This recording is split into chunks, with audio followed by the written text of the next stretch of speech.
नमस्कार। तथ्यों और तर्कों पर आधारित इतिहास को परखने जानने के सिलसिले सच का सामना में आपका स्वागत है। मैं हूं मुकेश कुमार।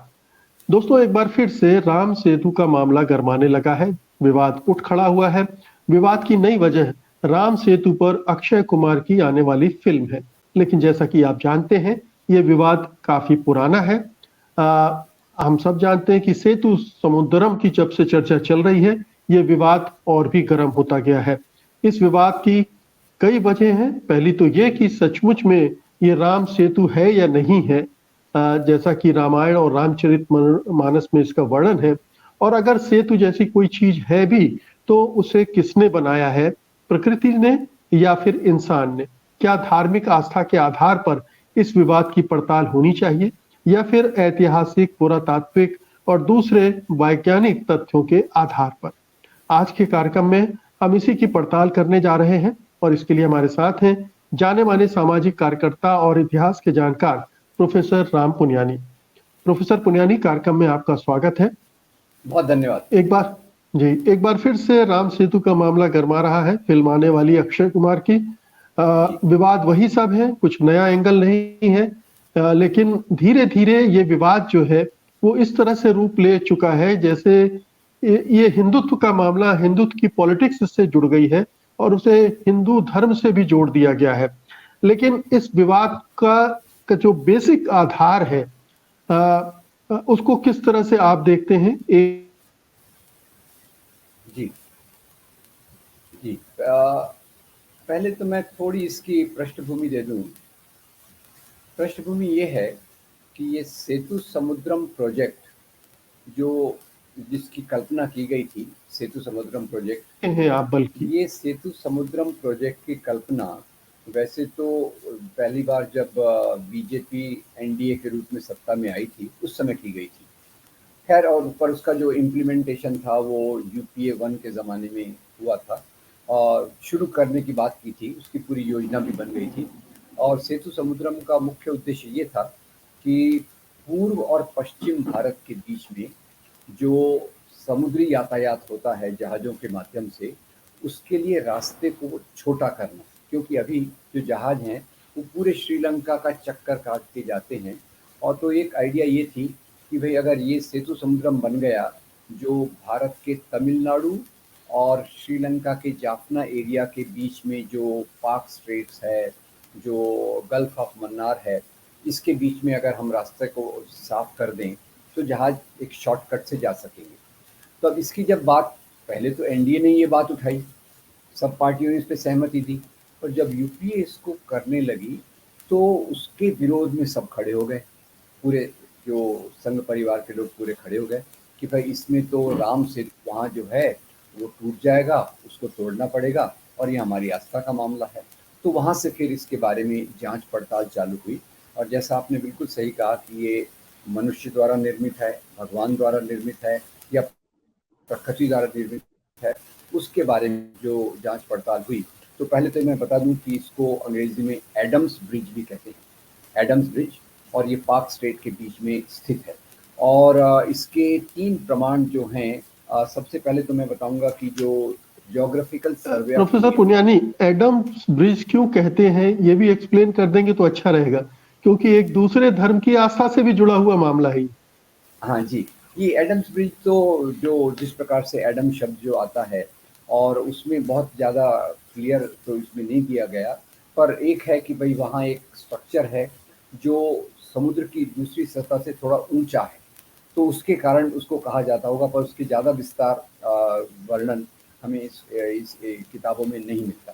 तो खैर, ये दोनों नाम उसके प्रचलित हैं। एक तरफ से राम सेतु, दक्षिण में उसको रामार सेतु भी कहा जाता है। तो खैर, अब इसमें जो सबसे पहले तो हम अगर जियोलॉजिकल सर्वे ऑफ इंडिया की रिपोर्ट देखें तो वो भी इसको मानता है कि ये मैन मेड नहीं है, ये मनुष्य द्वारा निर्मित नहीं है। दूसरा मैं बताना चाहूँगा 2 प्रोफेसर्स के दिस थिंग। एक प्रोफेसर, माफ कीजिए पुनियानी जी, मैं आपको टोक रहा हूँ। ये जो एडम का मामला है, ये मुस्लिम माइथोलॉजी से जुड़ा हुआ है। अच्छा, ये वहाँ ये माना गया कि आदम जो है वो इस ब्रिज के जरिए गए और एडम स्पीक पर उन्होंने कोई पश्चाताप, तपस्या वगैरह की। तो जी ये उनके माइथोलॉजी में है। तो आप देखें दो धर्मों की माइथोलॉजी जाकर यहाँ किस तरह से मिलती है। जी ये आगे मैं नहीं जाए। जानता था, जी अच्छा हो गया आपने इस बात को बता दिया। तो इसमें दो तीन जो ऐतिहासिक तथ्य हैं, उसमें एक प्रोफेसर वी सहाय हैं, जो एंथ्रोपोलॉजी डिपार्टमेंट इलाहाबाद के हैं। तो उन्होंने इस पे लेख भी लिखा था, और इन्होंने एक स्पष्ट बात कही कि ये जो राम सेतु जिसको कहा जाता है, ये करीब 1 लाख साल पुराना है। 1 लाख साल पुराना है। और जो इसके हम अभी बात कर रहे हैं हमारे रामायण के आधार पे, वो केवल 5,000 साल पुराना है। पहली बात ये।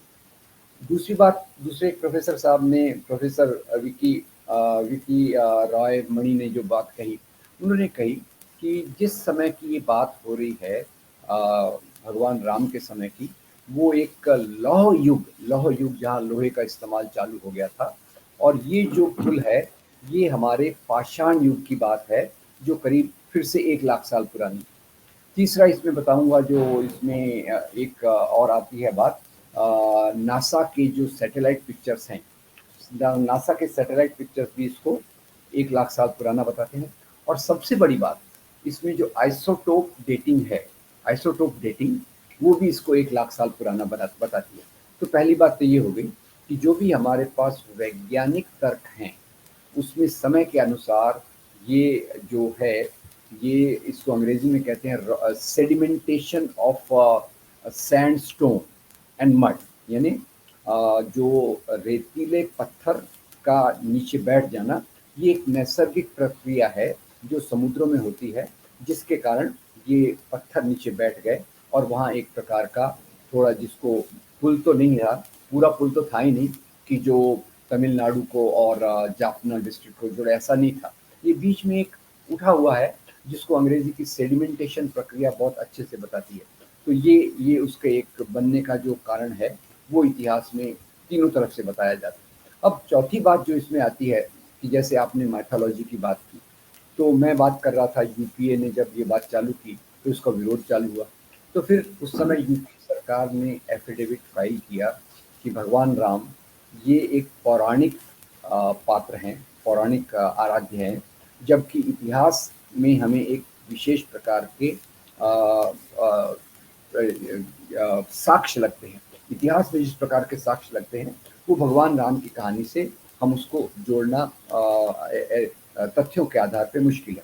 तो इसके आधार पे उन्होंने कहा कि भाई, इसमें आस्था का कोई सवाल नहीं है, इसमें तो पूरा पूरा वैज्ञानिक प्रूफ हमारे पास है। और जैसा आपने इसमें बहुत अच्छे से जोड़ा कि एडम्स ब्रिज में एक दूसरी माइथोलॉजी भी जुड़ी हुई है। तो माइथोलॉजी एक तरफ है और इतिहास दूसरी तरफ है। तो भगवान राम का जो अस्तित्व है, वो पौराणिक रूप से तो सब स्वीकार करते हैं। तीसरी बात इसमें एक है कि भगवान राम की जो कहानी प्रचलित है, वो भी कोई एक कहानी नहीं है। पॉला रिचमैन की एक किताब है, मैनी मैनी रामायण्स। मैनी रामायण्स, ये ओयूपी की पब्लिश की हुई बहुत बेहतरीन किताब है। और इसी पे एक और ए के रामानुजम का एक निबंध था, बहुत बेहतरीन निबंध था, जिसमें 300 रामायण्स के ऊपर उन्होंने चर्चा की। अब देखिए, मज़ा ये है कि इस किताब को भी विड्रॉ कर लिया गया था दिल्ली यूनिवर्सिटी से। एबीवीपी ने उसमें विरोध किया था, क्योंकि भगवान राम के ऊपर जो चरित्र पूरे दक्षिण एशिया में प्रचलित है, वो कोई एक कहानी नहीं है, बहुत सारे प्रकार से किया जाता है। आजकल तो अगर कोई नोट कर रहे होंगे, तो हमारे जो स्कॉलर हैं, डॉक्टर गणेश देवी, उन्होंने अभी अभी फ्रंट लाइन में एक लिखा था कि जो गुजरात में आदिवासी एरियाज में रामायण का क्या एक स्वरूप है, वो एक बिल्कुल अलग है, जो वाल्मीकि रामायण, तुलसीदास रामायण, और तीसरे मैं कहूँगा ये महर्षि रामानंद सागर की जो रामायण की कथा है, इन तीनों से बिल्कुल अलग है। अच्छा, इसका मैं दो तीन और प्रमाण देता हूँ कि दक्षिण एशिया में ये बहुत लोकप्रिय है, और थाईलैंड में इसको रामकिन कहते हैं। अब थाईलैंड का मुझे याद क्यों रहा कि एक एक घटना से बड़ी महत्वपूर्ण है। जैसे हम हनुमान जी को ब्रह्मचारी मानते हैं, तो थाईलैंड की रामायण में हनुमान जी ये पारिवारिक व्यक्ति हैं, जिनका परिवार में महिलाएं और उनसे वो घिरे रहते हैं, एक बात। दूसरा मैं आपको बताना चाहता हूँ कि आंध्रा में एक जो रामायण है, जो रंगनायकम्मा ने जिसको संकलित किया, उसमें पूरी रामायण ये स्त्रियों के दृष्टिकोण से लिखी गई है। इसमें शूर्पणखा बदला लेती है, सीता की विजय होती है, इस प्रकार की चीज़ें इसमें कही जाती हैं। और तो इसलिए जी जो कई लोगों का ये भी मानना है कि जो लंका का वर्णन तुलसीदास और वाल्मीकि के इसमें है, क्या ये वही लंका है जो श्रीलंका जिसको आज हम कहते हैं? इसके ऊपर जो पौराणिक चीज़ों में ये इसको कहना बहुत मुश्किल होता है, क्योंकि आयुर्वेद में मैं खुद का एक अनुभव बता दूँ कि शबरी में, ये डांग जिले में शबरी मेला हुआ था। तो वहाँ जब मैं गया, तो लोग बड़े विश्वास से कह रहे थे कि ये जो नदी है, यहाँ ये ऋषि लोग नहाते थे, और ये दीवार पे, पत्थर पे जो निशान लगे हैं, वो भगवान लक्ष्मण ने अपने तीर को वहाँ तेज करने के लिए किए थे। अब उसका कोई सबूत नहीं है, पर ये चीज़ें लोगों में लोकप्रिय की जाती हैं कुछ किसी राजनीतिक मकसद से। तो मैं इस बात में केवल इतना कहना चाहूँगा कि एक जगह जो एडम्स ब्रिज है, राम सेतु है, इसके पीछे वैज्ञानिक आधार बहुत निश्चित है। जो आइसोटोप का इन्होंने डेटिंग किया है, जो नासा के सैटेलाइट पिक्चर्स हैं, उसके आधार पे निश्चित रूप से कहा जा सकता है कि ये रामायण के पीरियड में जब लौह युग आ चुका था, इससे बहुत पुराना है, पाषाण युग की बात है। और ये पूरे यहाँ से तमिलनाडु के किनारे से रामेश्वरम द्वीप से लेके तो जाफना तक को पूरा कनेक्ट करता भी नहीं है। तो इसके आधार पे इसको एक आस्था का प्रतीक बना लिया गया, और वो रामायण के एक इंटरप्रिटेशन के आधार पे, क्योंकि जैसे मैंने कहा, भगवान राम की कोई एक कहानी नहीं है, बहुत सारी कहानियाँ जो ए.के. रामानुजम और पॉला रिचमैन ने बहुत बेहतरीन तरीके से संकलित की हैं। तो उसके आधार पे भी इसी एक वर्जन को पकड़ा गया। अब ये मुकेश जी, मैं एक और बात आपको बताना चाहता हूँ यहाँ, वाल्मीकि रामायण, तुलसीदास रामायण में भी फ़र्क है। जब महर्षि रामानंद सागर ने रामायण सीरियल बनाया, तो उसमें भी थोड़ा फर्क आ गया। और ये वो प्रकार की रामायण है जो आज के इस राजनीति ने पकड़ी हुई है। जबकि जैसे मैंने बताया, रामायण के अब एक जैन रामायण है, जातक बिल्कुल रामायण। अब जातक बिल्कुल रामायण, बौद्धों की। जी बौद्ध रामायण। अब वो बौद्ध रामायण की जो हम बात कर रहे हैं, एक बार सहमत नाम का जो दिल्ली का एक बड़ा संगठन था, उन्होंने ये बताने के लिए कि आप भाई अयोध्या की बात कर रहे हैं, पर राम के तो बहुत चरित्र है। एक जगह एक रामायण में है कि भगवान दशरथ जी का जो शहर था, वो अयोध्या नहीं वाराणसी था। तो ये पैनल पूना में उन्होंने एग्जीबिशन लगाया था। उस जी एग्जीबिशन पर अटैक हुआ। क्यों अटैक हुआ? क्योंकि उसमें रामायण के वो वर्जन्स भी बताए गए जो इनके लिए सूटेबल नहीं है। तो अभी भगवान राम की कहानी को किस प्रकार से समझा जाए, हर एक ने अपने अपने प्रकार से, अपने अपने जैसे उनको सूटेबल रहता है, उस प्रकार से किया है। तो जी इसलिए बिल्कुल, एक पूरी कोशिश चल रही है कि एक वर्जन थोपा जाए पूरे देश पर। हम सब जानते हैं कि जिस तरह से रामायण के बारे में स्थानों को लेकर जगह जगह उस तरह के स्थल बताए जाते हैं कि यहीं पंचवटी थी, यहीं लंका थी, यहीं राम ने वनवास किया था, वगैरह वगैरह। उसी तरह महाभारत के बारे में भी है। पता नहीं देश में कितने जगह लाक्षागृह हैं, कितनी जगह विराट नगरी हैं, और कहाँ कहाँ पांडव भटके थे, उनको लेकर अलग अलग जगह हैं। तो एक तो ये है कि माइथोलॉजी को माइथोलॉजी की तरह देखा जाना चाहिए, पुराण कथाओं को पुराण कथाओं की तरह देखा जाना चाहिए। और खैर खास तौर पे इस मसले में ये पूरा मामला जो है, ये प्रकृति से निर्मित एक संरचना का है, और ये वैज्ञानिक तथ्यों से पुष्ट हो रहा है कि वो लाखों साल पुरानी संरचनाएं हैं जो प्रकृति के जरिए बनी है। अब जी, उसको अगर सुब्रमण्यम स्वामी सुप्रीम कोर्ट में जाकर ये कहें कि इसे राष्ट्रीय महत्व का स्मारक घोषित कर दिया जाए, तो ये एक हास्यास्पद बात है, लेकिन राजनीति इसको लेकर हो रही है। हाँ, इसका विरोध सेतु समुद्रम का ये हो सकता है कि इससे प्रकृति को क्या नुकसान हो रहा है, सही। पर्यावरण को क्या नुकसान हो रहा है, उस आधार पर। क्योंकि जो जीव जंतु हैं समुद्री, उनको कितना नुकसान होगा अगर वहां तोड़ फोड़ की गई और रास्ता बनाने की कोशिश की गई। तो ये विरोध इस पैमाने पर हो, इस स्तर पर तो समझ में आता है। जी, देखिए, ये मैं आपसे सहमत हूँ। मैंने आपको एक लिंक भेजी है, इसी पे मैंने एक लेख लिखा था। उसमें मैंने भी कहा था, दो आधार पे इसका विरोध हो रहा है। एक तो ये जो धर्म के नाम की राजनीति वाला विरोध कर रही है, और दूसरे पर्यावरण वाले जो कर रहे हैं। और पर्यावरण वाले जो विरोध कर रहे हैं, मैं उनका पूरा समर्थन करता हूँ, क्योंकि जो भी हम प्रकृति में चेंजेस करें, उसमें पर्यावरण का पूरा पूरा ख्याल रखा जाना चाहिए। तीसरी बात मैं जो आपको ऐड करना चाहता हूँ कि अभी जो हमारे करिकुलम में बदलाव आते जा रहे हैं और जो नए प्रकार की राजनीति अपने आप को थोपना चाहती है, उसमें वो रामायण के इस इंटरप्रिटेशन को, महाभारत के इंटरप्रिटेशन, इस प्रकार की समझ को एक इतिहास के रूप में करिकुलम में रखना चाहती है। अब वैसे देखा जाए तो ये ग्रंथ बहुत प्यारे हैं, इनमें बहुत आप कहानियाँ बहुत अच्छी हैं, पर उसको आप इतिहास मान के स्कूल के बच्चों को पढ़ाएंगे कि इतिहास है, तो वो एक बहुत हास्यास्पद बात होगी, क्योंकि इतिहास इतिहास है और नहीं, पौराणिक। हास्यास्पद भी और घातक भी होगी, क्योंकि वो कभी इस सही इतिहास जान ही नहीं पाएंगे। करेक्ट। वो इसी धार्मिक इतिहास में फंसे रह जाएंगे, माइथोलॉजी में फंसे रह जाएंगे, उनकी बुद्धि विकसित नहीं होगी। जी।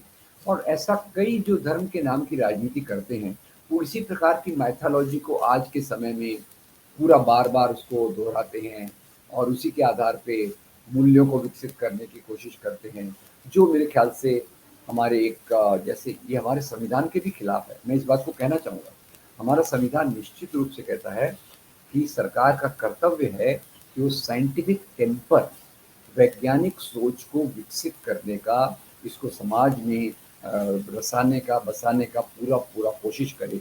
तो इस प्रकार की चीज़ हमारे संविधान के भी खिलाफ है, ये बात हमने याद रखना चाहिए। क्योंकि अभी हमारे जो इतने तार्किक सोचने वाले डॉक्टर दाभोलकर, कलबुर्गी, गौरी लंकेश और कॉमरेड पानसरे की जो हत्या हुई, वो सब तार्किक सोच को ही सामने लाने की कोशिश कर रहे थे और ये एक मुख्य कारण था जिसके कारण उनकी हत्या की गई। तो ये सब चीज़ों को देखते हुए आप बिल्कुल जैसे पॉला रिचमन ने किया है या ए.के. रामानुजम ने किया है, आप रामायण के अलग-अलग वर्जन कीजिए, बहुत मज़ा आता है वो पढ़ने में। और अभी जैसे डॉक्टर गणेश देवी इस प्रकार की चीज़ों को सामने ला रहे हैं, वो हमारे समाज के सोच को समृद्ध एक दूसरे प्रकार से करती हैं। पर उसको हम एक इतिहास के रूप में मान के चलेंगे, तो हमारे लिए बहुत घातक है और हमको पीछे धकेलने वाली बात वो होगी। जी, दुर्भाग्यपूर्ण तो यह है कि नासा की तस्वीरों को भी तर्क के तौर पर, प्रमाण के तौर पर इस्तेमाल किया गया, जिसका बाद में नासा ने बार-बार खंडन किया कि हमने कभी नहीं कहा कि वहाँ कोई ब्रिज, कोई सेतु था। वहाँ इस तरह का स्ट्रक्चर था और वो लाखों साल पुराना स्ट्रक्चर है, उसका इस सब से कोई लेना-देना नहीं है। और जियोलॉजिकल सर्वे ऑफ इंडिया अपना खुद का ऑफिशियल जो है, जियोलॉजिकल सर्वे ऑफ इंडिया भी मानता है कि एक पुराना स्ट्रक्चर है। इसका इस प्रकार के किसी भाई वहाँ वानर सेना ने बनाया होगा, उस प्रकार की संभावना जियोलॉजिकल सर्वे ऑफ इंडिया भी इस बात को नकारता है। अब वो जियोलॉजिकल सर्वे ऑफ इंडिया पे प्रेशर ला के उनकी रिपोर्ट को बदलेंगे तो वो मैं नहीं जानता, क्योंकि आजकल जिस प्रकार से चीज़ें चल रही हैं, सच्चाई को कितना, वैज्ञानिक सोच को कितना अलग किया जाता है वो अलग बात है। पर जैसे नासा, और सबसे बड़ी बात है जो आइसोटोप डेटिंग और नासा के सैटेलाइट के पिक्चर, वो मेरे ख्याल से सबसे बड़े प्रमाण हैं इसकी अ, उस काल में बताने के लिए जबकि पाषाण युग रहा होगा और जो लौह युग के बहुत पहले समाज में था, तब उस समय ये भी कहा जा सकता है क्या मनुष्य का अस्तित्व, मानव समाज का अस्तित्व उस प्रकार से था? उस पे भी बहुत सारे सवाल खड़े किए जा सकते हैं, जबकि एडम्स ब्रिज या राम सेतु जब बना, तो उस पे पूरे सवाल खड़े होते हैं। तो अपने दर्शकों को तो हम यही कहेंगे कि वैज्ञानिक तथ्यों के आधार पर जाएं, जो साक्ष्य कह रहे हैं ऐतिहासिक, उनको माने और इस तरह के चीज़ों को लेकर जो राजनीति हो रही है, उससे परहेज करें, उससे बचें, क्योंकि वो एक अंधविश्वासी समाज बनाने की प्रक्रिया को आगे बढ़ाता है। वो वैज्ञानिक समाज के निर्माण में कतई सहायक नहीं होता है। बहुत-बहुत शुक्रिया प्रोफेसर पुनियानी आज की बातचीत के लिए। धन्यवाद आपका। नमस्कार। सत्य हिंदी का ऐप डाउनलोड करें गूगल प्ले स्टोर पर।